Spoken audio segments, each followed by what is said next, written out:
Um, I think most of these people running around saying that, Trump is Hitler, are just engaging in rhetorical overkill. I don't think they really believe this. I mean, it's so ridiculous. I think they do. As far Tell you something. I think that they do. And again, I'm not a Trump person, so I hate being in that position where I have to kind of embed myself and burrow myself into things I really don't want to. But I think they do. I think that they've been able to persuade themselves. Mhm. I think that it's now become such a requirement. It's subconscious. There's so much disequilibrium going on in people's heads that they're very happy to surrender thinking to the media and to these self-reinforcing loops. So it doesn't have to be particularly sensible to them. It just requires them kind of surrendering the rationale, surrendering the kind of reality that would be required to make sense of real quality information. Right. I think there are two groups that may believe this. One are Jewish groups that are terrified of Nazism, and in fact, they sort of keep their group together by saying there's anti-Semitism all over the place, and it's worse now than it was 2 days ago. And like the Anti-Defamation League, but there are other groups that do exactly the same thing. And at least some of those people probably believe that Trump is Hitler or something, or anything on the right is Hitler, or that there's, Nazis running all over the place. Also, I think there are some of the young people who have sort of a vague idea that something terrible happened back then and it's happening again. And these sort of fit your definition or your description of these people with a very vague idea of what happened historically. But I think one of the problems. But these people are these people are extremely smart. I know because I come out of venture capital, I come out of technology.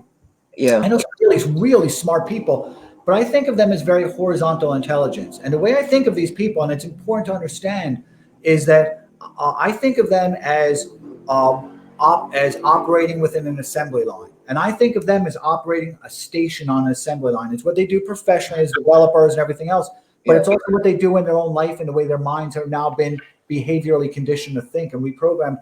Is I think of these people as operating an assembly line. And the product arrives at their station, they stamp it, and then it goes on to the next station. And there's no kind of intellectual inquisitiveness about what happened before it arrived to them or what happens, once it leaves them. It's a very horizontal intelligence. Right. So, and I've seen this. So what arrives on their desk, what arrives in their station, that all it requires is their imprint, their stamp, and then it goes on to the next. They genuinely believe now, and I don't want to say Trump is Hitler and all this, but they genuinely believe that that we're just days away from mass exterminations of. But it's true. At first, I didn't want to believe it, but I have so many good friends that are very liberal in some ways, and I don't want to interrogate them because that's not fair to do to friends. But I do inquire of them in the most pleasant way I can, and they do genuinely believe it.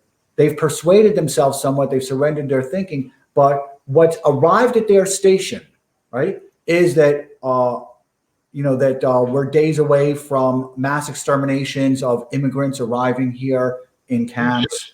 They see the images, and for them, the images are indistinguishable between these catastrophes. The only time you ever see images of the Third Reich or whatever it is now in reference to a current political climate that the media is trying to collapse into the same thing. So I genuinely believe that some of these really smart kids in their 20s and 30s believe this, and that's part of my concern. So I want to bring up a question.